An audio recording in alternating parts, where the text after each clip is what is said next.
Are you struggling to get the most out of your MarTech stack? In this video, I'm going to show you how I use ChatGPT in my day-to-day work to troubleshoot issues, write code, and just maximize my productivity. If your data doesn't make sense or it's full of bugs, your MarTech stack is not going to be helpful. Luckily, AI and tools like ChatGPT can help you solve a lot of these tiny, annoying issues. Let's dive in and show you the exact workflows I'm using. The first category of issues are simply writing code. Now, typically when you're dealing with a MarTech stack, the code you might have to write can be SQL queries if you're trying to build any kind of reports. You might have to do JavaScript, little pieces of code that allow you to connect data in different ways. Perhaps you might be dealing with HTML or CSS, and you might need to integrate with APIs. So you're writing, I guess, a form of JavaScript. Now, if we fast forward here to my screen, these are actual threads I have with ChatGPT. Here's an example where I was working with ChatGPT to write a SQL query. Now, I know SQL, but writing things from scratch sometimes just takes longer. And I can explain it in pseudocode, give it to ChatGPT, and let ChatGPT write it, tweak it, optimize it. So I'm going to give it, a bit of an example here. I tell it what the tables are, right? What they're called. I give it the columns, and I give it sample data. Of course, I want to anonymize the data here before I send it to ChatGPT. Then I tell it I want a CTE query, which just means it's going to be a subquery I can then pull from. Again, this just shows sort of my knowledge of SQL. If you don't have it, then you can sort of let ChatGPT to it and ask for the best way possible. Then it comes back here and it gives the actual query. I can, of course, copy it and start running it. I could edit myself if I see something that might be annoying and I want to fix right away. And it gives me a few explanations for the things that it did, primarily just sort of returning the instructions back to me. Now, this is actually a long thread. And what happened was there were a bit of issues in the way the data was actually structured in the tables themselves. So we had to go back and forth. We had to do a bunch of casting to fix tables. The query, was getting errors. So we were just going back and forth, back and forth, back and forth on it until we got it. Now, one issue I did run into here was it eventually did a join that was not appropriate, and it was actually pulling too many rows. So I had more rows than I expected. And I actually missed it while we were going back and forth, and I had to go back and sort of redo some of the steps with ChatGPT and then go back. So I kind of wasted a little bit of time. So it's always helpful as you write any kind of code that you're testing it along the way. Of course, you're testing this in some form of staging, not production, but you're testing each step of the way. You maybe want to go from small pieces and then slowly add on, rather than saying, hey, here's all the tables, here's all the things you need, build the entire query. That might not be as effective, just simply because it might just get a little bit confused. It's not perfect.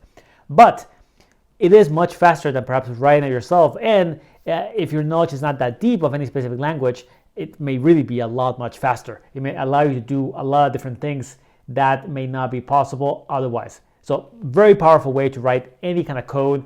And the languages in particular we're using are not really the most complex. SQL is a relatively straightforward language. JavaScript is not that complex. So it's a good fix for that. The second example of code, I would actually call it just Excel formulas. So this is a very simple example here, right? I have this Excel, I give it some information, and then it gives me back the formula. Now, I work with Excel on a regular basis, but there's some formulas I just can't seem to remember on my own. Specifically, what is the exact structure, which column goes in which position. So sometimes it's just easy to say, hey, here are all the columns, this is exactly what I want to do, give me the formula. And it's going to be some kind of VLOOKUP, maybe some index match or something. Again, I can go test this. If it doesn't work, I can go back and say, hey, that didn't quite work. What about this? So in a few minutes, you can still go back and forth and get the right formula, and you can actually start to create very complex formulas with very complex logic just in a very natural conversation. So this use case to write the code, I think is just fantastic, especially the code we're writing here. Again, we're not writing entire applications. We're not asking ChatGPT to write an entire app from scratch. We're actually writing for very specific use cases that we know exactly what it should look like. We start to understand the success metrics, and we're going to do it step by step and then test and stage it. And if everything works well, then we can actually deploy it to production. The second use case for something like ChatGPT is actually to find solutions. So sometimes I have some issues where I'm not actually quite sure how to approach it. And I sort of need ChatGPT to bounce some ideas from. I'll try to give it as much as I can of the problem. I'll be maybe thinking of some of the metrics that would show me that this was not successful, and then ask ChatGPT for a few solutions. So one example again is here. I actually had two events. One was being fired on the front end and one was being fired the back end. And I needed an event ID that would be the same across both events. So naturally, I needed to generate some kind of synthetic event ID, but I didn't quite know exactly how to do it, what perhaps the pieces I need to use to generate the synthetic ID. So I came in, right? I gave the sort of the properties. You can imagine this as like the payload to ChatGPT. I could also upload like a JS file with the payload, so you can do that.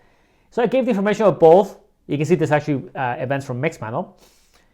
And then I say, hey, I need a way to generate an event ID. I'm going to send this to Facebook, so Facebook can deduplicate both events, so they can receive both and just keep one.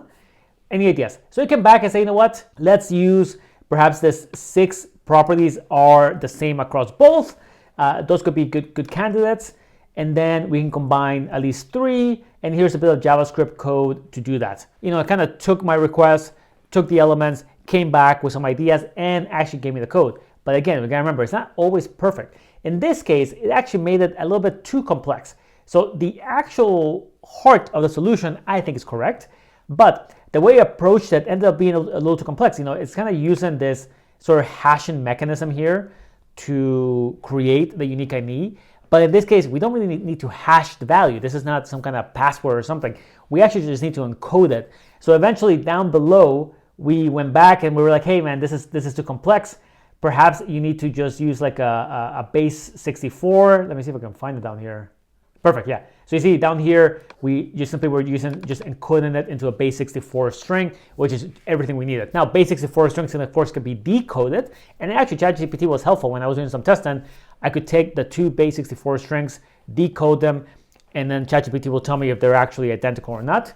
But just an example that sometimes the solutions are a little bit too complex, but it was on the right path. It just needed a little bit more expert guidance to say, let's not go down this route. What's a perhaps simpler way of doing it that doesn't require hashing and importing special libraries and things like that? Another example of a solution, this may be a little bit more simple. I had a BigQuery database, and for some reason the data kept being deleted. This actually, I was just becoming big with BigQuery at the time, so I didn't fully understand all the functionality. And I said, hey, it's kind of weird. Like I have this data that's being deleted, and it said, oh, it's probably some partition issue. Like I knew BigQuery works on partitions. So we went back and forth, and eventually we discover that, it looks like the partition information is perhaps wrong. I want to say down here, check back metadata, there we go. So it kind of tells me that the partitions are being configured to be deleted in 60 days. And if that's the case, then we can simply alter the table to have a different partition down here. So we made it 730 days. And then I thought, hey, maybe we actually don't need partition. So what if I want no expiration date? What's the query? And it came back and just gave me this. Boom. Again, a little bit extra guidance, right? This is not an issue you can just walk in knowing nothing, and it's going to give you everything. But I understood a little bit about BigQuery. I kind of knew how to run these queries, but I wasn't fully understanding the mechanics.